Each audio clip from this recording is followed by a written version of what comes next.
जो भी row column लिया उससे रिलेटेड यहाँ पर स्लाइड में टेबल तैयार हो गई। ये तो था ऑफिस 2007 में। यही नहीं, अभी और सुनिए।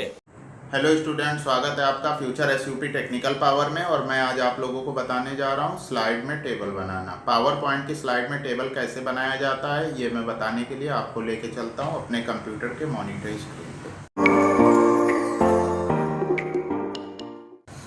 ये आप देख पा रहे हैं हमारे कंप्यूटर की मॉनिटर स्क्रीन है और इसमें मैं आपको बताऊंगा कि इसमें टेबल कैसे बनाई जाती है। स्लाइड में टेबल बनाने के लिए सबसे पहले हम उस स्लाइड को सिलेक्ट करके इंटर की प्रेस कर लेते हैं। जैसे स्लाइड लेआउट कंडीशन में है, मान लीजिए आपकी ये स्लाइड सॉर्टर वाली कंडीशन में है। अब आपको जिस स्लाइड में बनाना है उस स्लाइड को सिलेक्ट करके इंटर की प्रेस कर लेंगे। इसके बाद आप यहाँ पर इंसर्ट वाले जो आपका मेनू बार दिखाई दे रहा है इस पर क्लिक करेंगे। इसके बाद टेबल वाली बटन पर क्लिक करेंगे। यहाँ पर आप इंसर्ट टेबल या ड्रा टेबल से भी बना सकते हैं। और यदि आपको डायरेक्ट बनाना है तो यहाँ से आपको जितने रो कॉलम चाहिए आपने ले लिया, स्लाइड में टेबल तैयार हो गई। ये तो था ऑफिस 2007 में। अब इसमें क्या है कि इसके रो कॉलम को आप ऐसे घटा बढ़ा भी सकते हैं। ये आप देखिए, ये था ऑफिस 2007 में। अब मैं ऑफिस 2000 में बता रहा हूँ तो ऑफिस 2000 में देख लीजिए। इसके लिए मैंने पहले से ऑफिस 2000 डाउनलोड करके रखा है। शाबाश।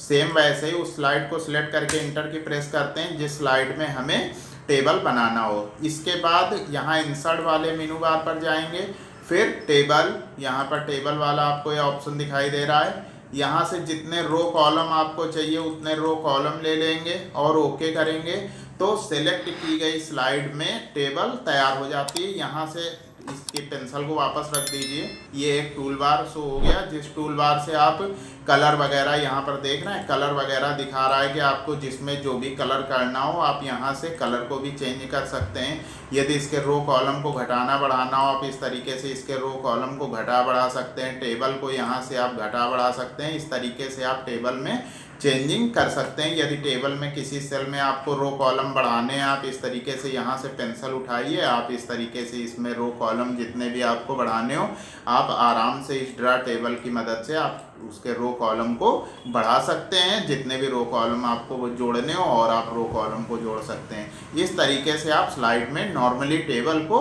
ड्रा कर सकते हैं। तो इस तरीके से मैं अपने पूरे चैनल में जो भी वीडियो हैं वो टेक्निकल वीडियो से ही रिलेटेड वीडियो बनाता हूं। तो यदि आप चैनल पर नए हैं तो चैनल को सब्सक्राइब कर लीजिए, वीडियो को लाइक कर दीजिए और चैनल को ज़्यादा से ज़्यादा लोगों तक शेयर कीजिए जिससे ज़्यादा से ज़्यादा लोगों को इसका फ़ायदा मिल सके। धन्यवाद।